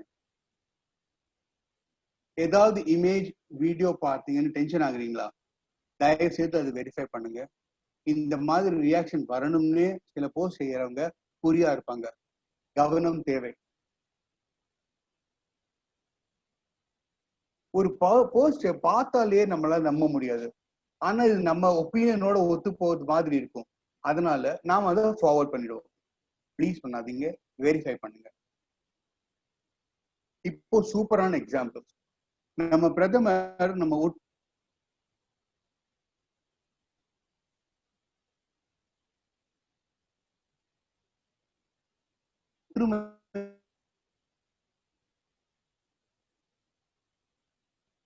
வெளிப்படுத்த வீட்டுல விளக்கு ஷேர் பண்ணினாரு. சரி, இந்த போஸ்ட் நீங்க ஏன் ஷேர் பண்ணுவீங்க? தேசப்பற்று, பேட்ரியாட்டிசம் ஒரு காரணம். நாம மொத்த நாடு உலகுல தனியா அழகா காட்டுதுங்க பெருமை. கரெக்டா? ஆனா கொஞ்சம் யோசிங்க, இந்த மாதிரி ஒரு படத்தை எடுக்க முடியுமா? மற்ற நாடுகள்லாம் ஏன் இருட்டில் இருக்கு? இந்தியா முழுவதுமா விளக்கேற்றினாங்க, அப்படியே சமமா தெரியுதுல. இந்த படம் உண்மையா? இதுல எதுக்குமே நீங்க நோன்னு சொன்னீங்கன்னா இந்த பதிவை நீங்க ஷேர் பண்ண கூடாது. இதுவும் நல்ல வைரலா போச்சுங்க. பாகிஸ்தான் மக்கள் இந்த மாதிரி ஒரு கொடி பிடிச்சாங்களாம். ஏன்னா HCQ கொரோனா சிகிச்சைக்கு உதவியா இருக்கும்னு பேசப்பட்டது. நீங்க இந்த போஸ்ட் பாத்தீங்கன்னா உடனே ஷேர் பண்ணுவீங்க. சரியா? சரி, இப்போ சில கொஸ்டின்ஸ். இந்த போஸ்ட் நீங்க ஏன் ஷேர் பண்ணுவீங்க? பாகிஸ்தான் நம்ம கிட்ட உதவி கேட்கறாங்கல்ல, பெரிய விஷயம்ல. தேசப்பற்றுவே இதுல கலந்துருக்கும். அதுக்கு மேல நம்ம கண்ட்ரி மற்றவங்களுக்கு ஹெல்ப் பண்றாங்கள, ஒரு சந்தோஷம் வேற. ஆனா இது உண்மையாக இருக்க முடியுமா? சாதாரண சிட்டிசன் இந்த மாதிரி கேட்பாங்களா? இது நிஜமா? இது இல்லையா? நிஜமா இல்லையா? ஆன்சர் உங்களுக்கே தெரியும், இது நிஜமே இல்லை. ஸோ தயவு செய்து ஷேர் பண்ணாதீங்க. பார்த்த உடனே நம்ப வைக்கிற மாதிரி இன்னொரு போஸ்ட், ஃப்ரீயா கவர்மெண்ட் பணம் தராங்கன்னு ஷேர் பண்ணுவீங்களா? நீங்க ஷேர் பண்ணுவீங்க எல்லாம் நல்ல எண்ணத்துல. ஏன்? இது கவர்மெண்ட் பணம் தராங்கன்னு ஒரு போஸ்ட். இது ஒரு மோசமான காலகட்டத்தில் இருக்கிறவங்க மற்றவங்களுக்கு உதவ வேணும்னு நீங்க ஷேர் பண்ணுவீங்க. உங்க ஃப்ரெண்ட்ஸ் அண்ட் ஃபேமிலிக்கு ஹெல்ப்ஃபுல்லா இருக்கும்னு நீங்க ஷேர் பண்ணுவீங்க.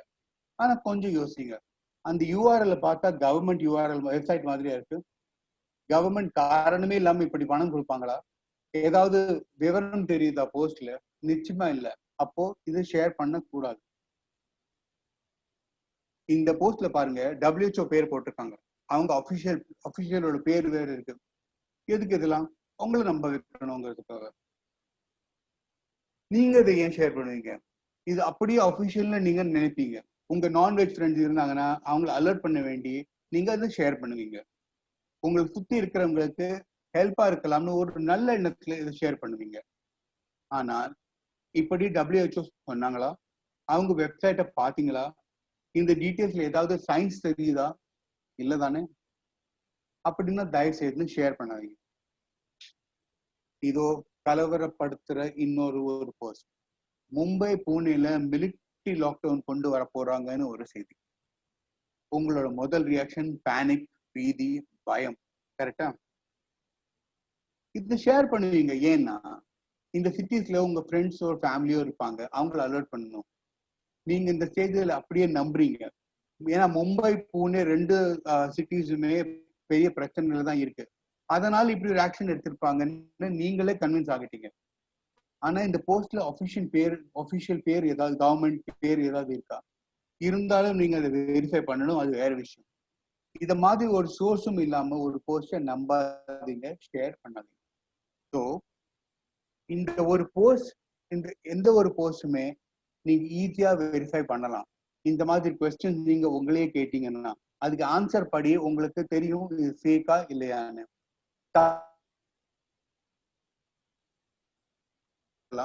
நிறுத்தலாம். இதுக்கு மேல உங்களுக்கு ஏதாவது போஸ்ட் மேல டவுட் இருந்தா WHO அல்லது கவர்மெண்ட், இந்தியன் கவர்மெண்டோட வெப்சைட்ல நிச்சயம் கன்சல்ட் பண்ணுங்க. மேக்ஸிமம் டவுட்ஸ் இப்படியே கிளியர் ஆயிடும். இப்போ வாட்ஸ்அப் நம்பர் வேற இருக்கு, ஸோ நீங்க அதுலயே கன்ஃபார்ம் வெரிஃபை பண்ணிக்கலாம்.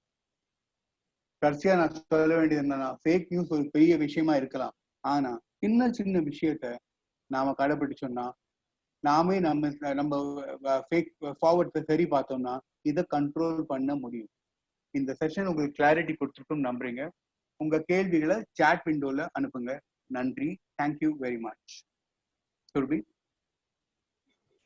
Thank you so much, Vardarajan, for taking us through, some of the examples. I'm sure this is one of the favorite parts, for us for this entire, session in all of the webcasts that we've done, where our speakers, really helps our audience run through some of the examples that we've got from all of you, and other.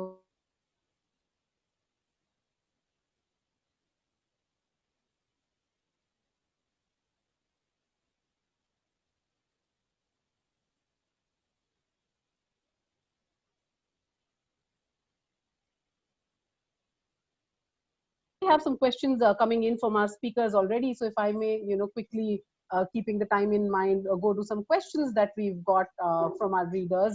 Our first question, if I can ask Mr. Paneera Selvan to, jump in. We have Mahadevan KV who's, joined us and signed up for one of our, for this session, who wants to know how can we make, our seniors and elder generation not believe in all the forwards? And I'm sure this is one question that we've got in a lot of other webinars as well. So if you could share, in with your personal experience, how is it that we can make others in the family, especially seniors, believe that not everything that they're reading is right? How can we begin doing this? See, this is a huge challenge. In fact, reams and reams of papers have been written on this confirmation bias. And especially this confirmation bias is happening after 2010, 2012, in a much bigger way. And the confirmation bias is actually happening because we find the second decade of this century as the assertion of the right-wing polity. It's a much larger issue because for nearly a century, we have been used to an egalitarian political future. And for the first time, being conservative is supposed to be right. Being an extremely right-wing is right. Therefore, this idea of right, which has been seeped into the middle class, it's a much larger issue. Therefore, it's too difficult. I don't think we have an easy method to inform them. But the question is, within the family WhatsApp groups or within the extended family and your alumni WhatsApp groups, there are people who are now willing to buy all these things. Question is, we have to keep challenging them. For instance, okay, tell me where is the proof? Tell me where is the proof? Tell me where is the proof? We have to keep asking them. And at some level, what happens is only by seeking proof, you can ask them to, though they don't concede that they are wrong, at least they stop from spreading it. The way it's, we need to develop an attitude to demand proof. We need to develop an attitude to demand substantiation. For instance, how much can we permit our page one of the major newspapers to hide behind from sources? Within the publications, the idea of depending on anonymous sources used to be less than 5% as late as 2004, 2005. And today, the dependence on anonymous sources has gone up to nearly 25%. It's partly also the way the systems have become opaque. If the secretary is so scared to share the news with you because the minister will get angry, then are you going to publish the news or you are not going to publish the news? If at some level, dependence on the anonymous news is also a manifestation of the opaque nature in which the information ecology is working. I don't know how many of you are familiar with the White House accreditation controversy. For the first time, what is happening is that access to public information has become a privilege of the ruling regime.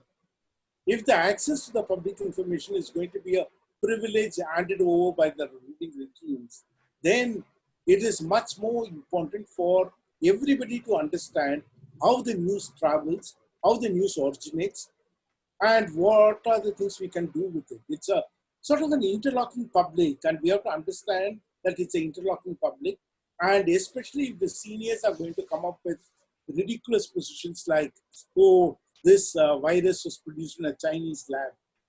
This virus was produced in a Chinese lab has been going round and round. I have seen it in as a limerick. I've seen it as a protest story. I've seen it as a confirmed news from the Home Ministry officials. Then we have to confront this guy and said, who is that Home Ministry official? I said, okay, let's go and meet the Home Secretary and see what he's going to say. At that point, they back off. The issue is we have to demand for proof. That's the only way we can confront it, because otherwise it's difficult. It's a confirmation bias is a much larger issue. I think it very well also connects you to some topics that you raised earlier, sir, that really knowing the source behind the information and whether that source is really anonymous or is it a credible authority to talk about, that information that is being shared.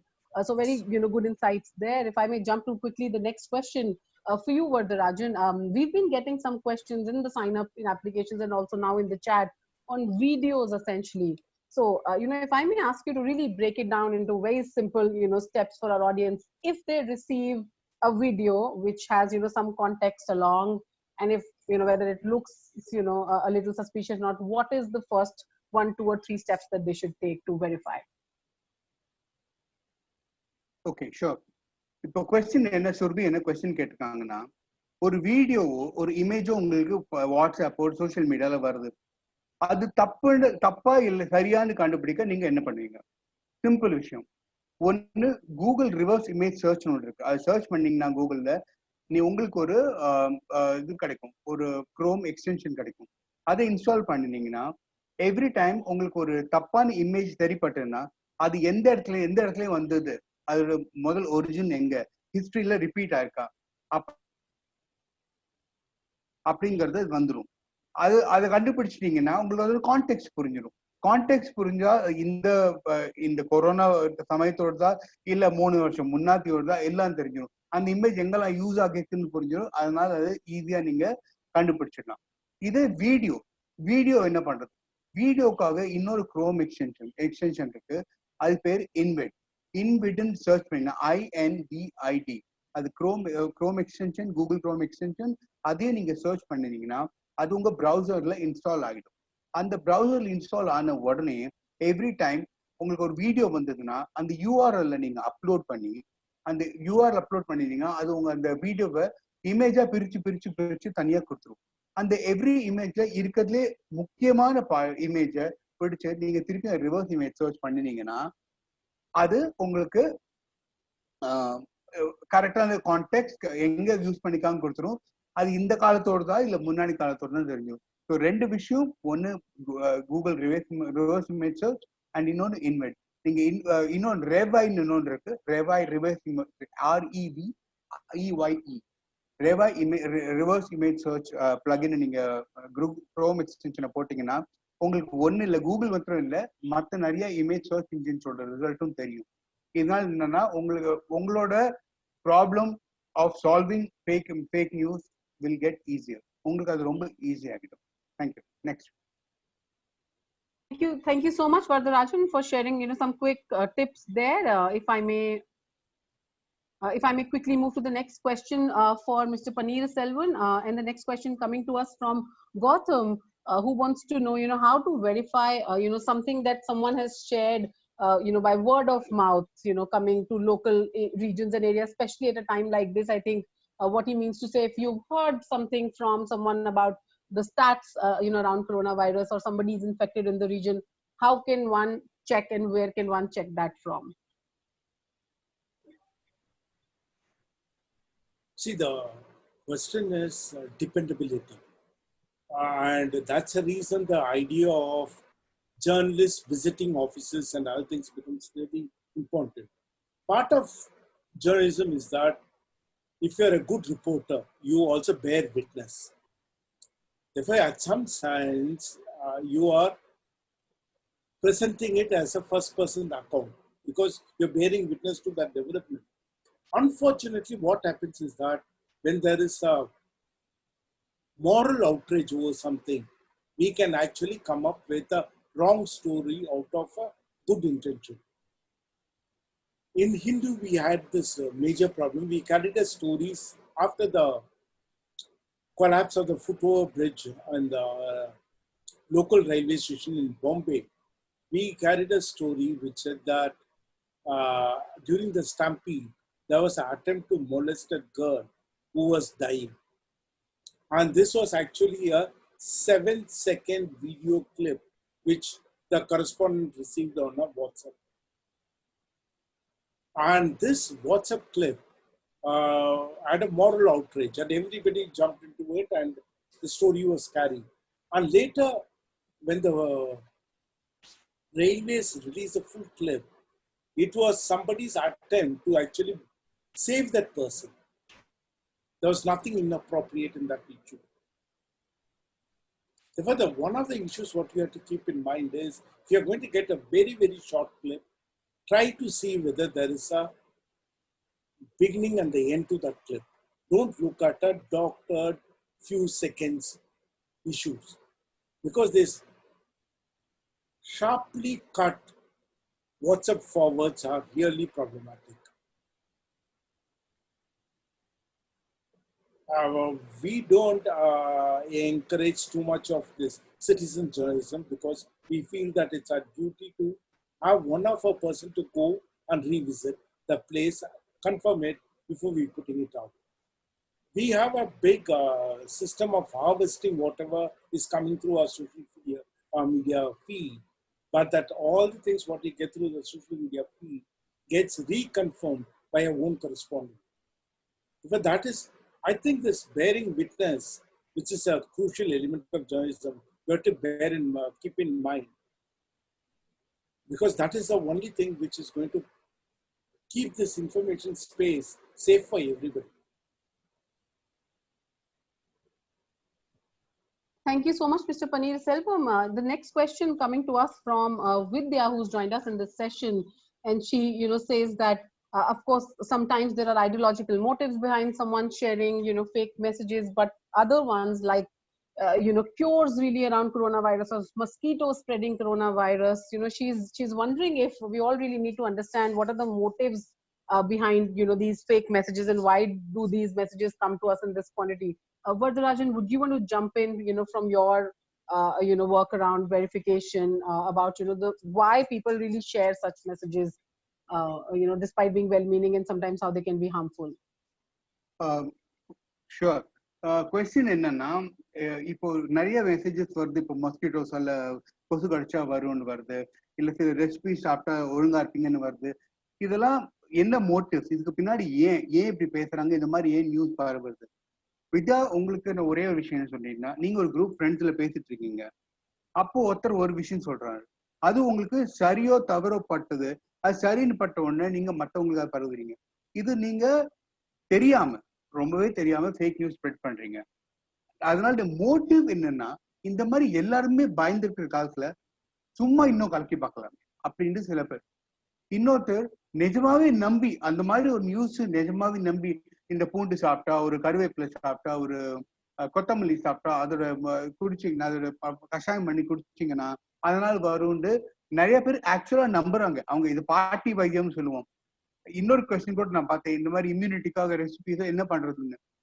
இந்த மாதிரி நிறைய வரும், இந்த மாதிரி recipes நிறைய வரும். ஆனா நம்ம பாட்டி வைத்தியம், பழங்கால வைத்தியமா என்ன சொல்றதுன்னா, இதெல்லாம் குடிச்சா உங்க உடம்புக்கு எனிவே நல்லது, it anyway good for you having this recipe. But அதனால இந்த வைரஸோட தாக்கத்தை தடுக்க முடியும்னு எந்த ஒரு ஸ்டடியும் சொல்லல. அதனால வைரஸ்க்கு ஒரு மருந்தோ இல்ல தடுப்பு முயற்சியோ அப்படின்னு நம்பாதீங்க. அதுதான் ரொம்ப இம்பார்ட்டன்ட். நெக்ஸ்ட் ஒபி. Thank you so much, Vardarajan, for giving our readers some tips on really what are the motives behind people sharing this. And sometimes if it is coming from a dear friend or a colleague, does it always mean it is right? I will have the next question for Mr. Paneer Selvan. In fact, two related questions, if I may pose.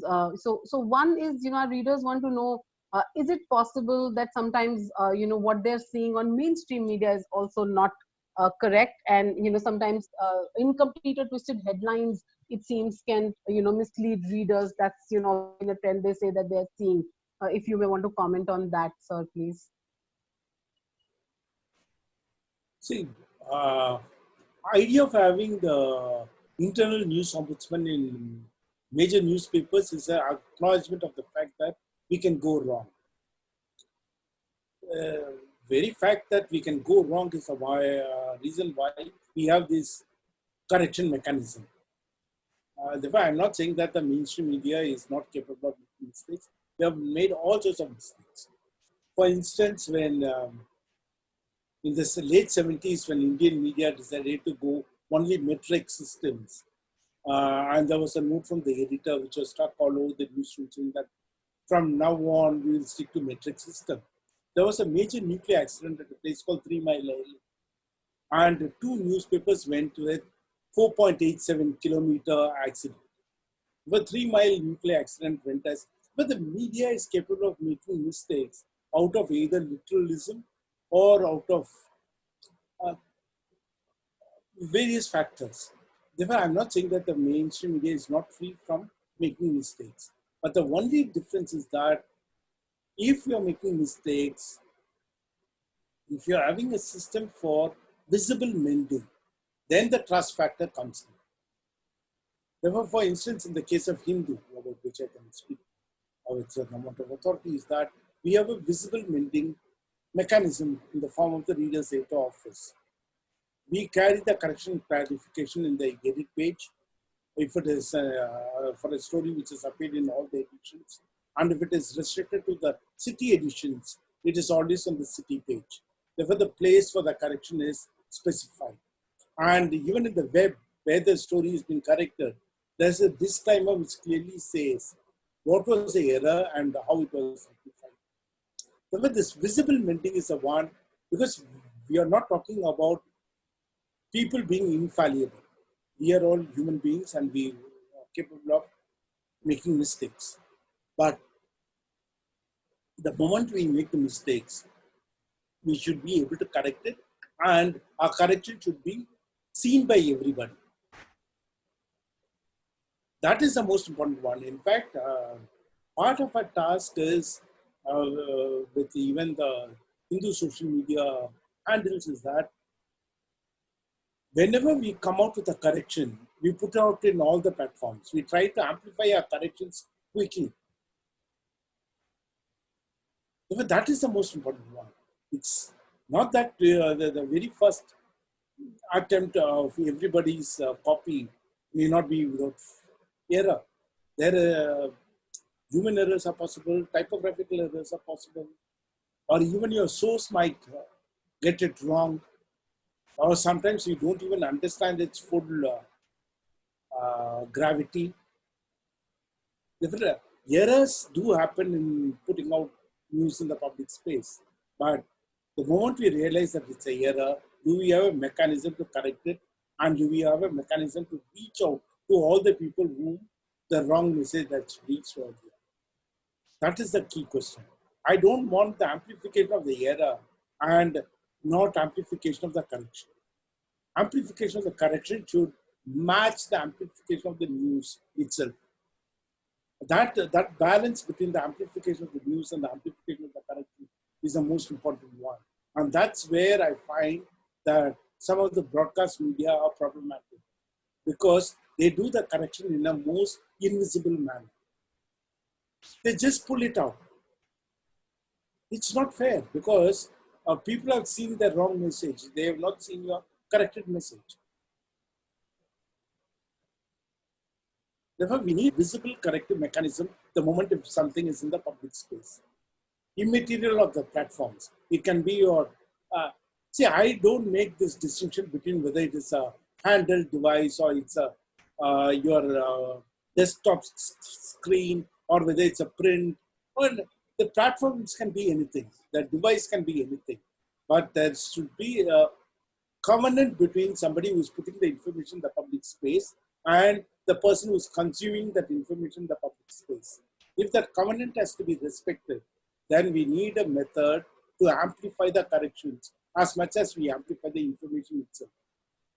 I don't know whether I'm making myself clear about it. I think some very great insights, coming from you there. Really, also the responsibility and onus of owning what you're sharing, with others.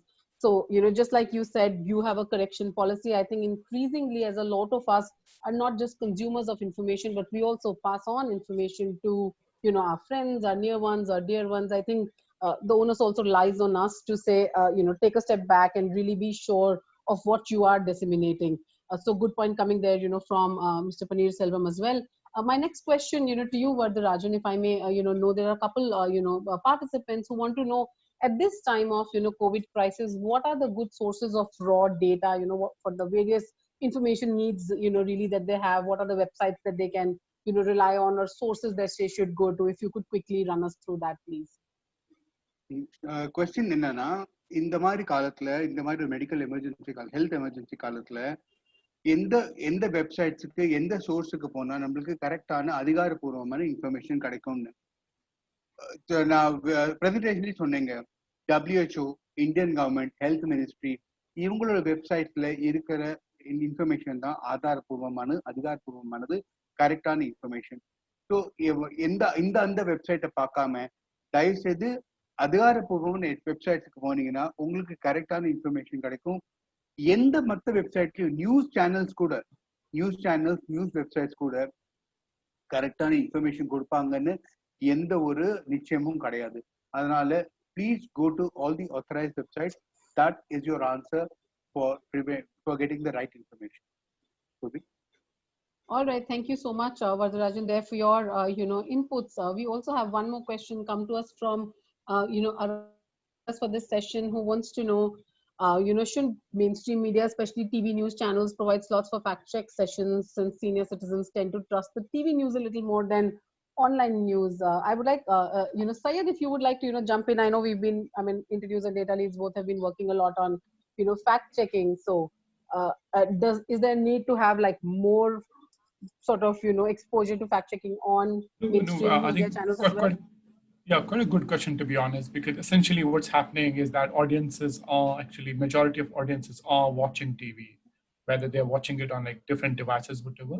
But unfortunately, I don't see much happening in India, despite there's a space. And if you look at other TV stations around the world, a lot of experiments on how to make fact checking as a separate show or separate program or a panel discussion in the evening, once a week for that matter. Though I saw NDTV starting, I think, a series of fact checks last year, and they did quite well actually. So they used to debunk 1 or 2 stories, and then they will have a panel discussion about that. I think there's a lot of space there. It just, we need to have some creative editors around in newsrooms who can really build a module of how to run a series of shows, essentially, even if it is a discussion for that matter. Like I see like a lot of discussion formats in cable TV stations in Philippines, for that matter. They do discussion about fake news, misinformation, how it's suppressed, and essentially at a prime time once in a week. Because essentially, I think, and that's why this project is so special. I don't think it's essentially a journalism problem or a media problem. This problem is across. Our overall media literacy is extremely low as a citizens, in India and all. So we need to have a lot of dinner discussions, on dinner table discussions. And it's very important what somebody said, and that was a very great question, like how to encourage our older generation not to share or believe misinformation. I would suggest have joint family dinners often actually, and discuss openly within the family as well, so that there's a cross check. So what's happening right now, everybody has his phone and he has his own corner in the home. So we don't talk within the family actually. So what son is posting, what father is posting, what grandfather is posting, there's no communication within the family. So I think there's really a platform for a family show once a week. And I think if anyone of you in Tamil Nadu wants to start anything like that, it will be great, to be honest, to be with you, to help you design that format. Right, thank you so much. Syed, I know, there've been a lot of discussion about how really we need to bring this to the discourse, and really this entire effort of Fact Shala, this webcast, and a lot of other programs that we will be doing is because none of us, I think, can really find a solution to this in our silos. We really need to come together, see what we each can do in our capacities, help each other, and try and find, like we've discussed, this is sort of unprecedented deluge of a tsunami of information that we are receiving, not just at this, coronavirus time, but also we've seen this in the past few months. So we hope this discussion today will help you, go back. And I would also like to thank a lot of our, participants who joined us with their families and friends. I know a lot of you had told us that you will be having, folks around, and I hope it will help you start these conversations and really find a way to it. Probably 1 hour, I know, is not enough, but I think it will give us a good start to start looking for this change, and looking at where we can go to make more of an impact in our societies and communities. I would like to thank all of our speakers once again, Mr. Paneerselvam, Vardarajan, Syed, the entire Data Leads team, also Maria, who's not here with us for now. She had to sign off for some other meeting, and also big thanks to all our participants. If you still have more questions, please stay connected with us. My colleague Shivali has been sharing, feedback link with you. It's really key for us to understand how else would you like us to connect with you. We would really love ideas if you have, on your mind on how we can keep this conversation on, spread this awareness. I truly believe information hygiene is really a habit that we can all nurture, by keeping this discourse on. I'll also encourage once again to use Fact Shala Learning as the hashtag Fact Shala Learning, and send us, videos if you are able to better analyze an information that you're reading today, fathom whether it is, true or suspicious, or if you've had some conversations with your family about it, please do share and keep them coming our way. Thank you, everyone. If you have, some signing off notes, I'm happy to take that very quickly. Mr. Paneerselvam, with you first. You're on mute, sir. Thank you for involving me, and I'm willing to be part of your initiatives. Therefore, if you give me a notice of, say, a week, I'll try to keep myself free and talk to your participants. Syed, why don't we have, you share? No, I will say, I think we really are starting this program. This is actually the first thing we have done as a part of Fact Shala. There are a lot of things we are planning to do in the next 1 year. A lot of trainings, workshops, bootcamp discussions. Hopefully, if the situation improves, the COVID situation improves soon. But I would just request all of you, don't share anything which you don't believe, actually, which you don't trust, and try to confirm it. You can consume a lot of information. There's no harm consuming fake news, misinformation, but don't share it. And if you find something wrong anywhere, it's a great service if you identify there's something wrong in that story. Give feedback to editors. then they will eventually think of having more readers, editors across different platforms. That will be a great service to the overall ecosystem of information. Right, I think very good point there. Let's not add to the pollution already, which is existing, and ensure what we are sharing is the right and authentic one. But Rajan, why don't we have, a last word of advice from you? The only thing I will say is, although the fake news problem is profound and it's huge and it's humongous, you can break it down and make you can break down the entire news and make it really simple for yourself to debunk it. Like we saw in the session today, it is not that difficult to debunk fake news.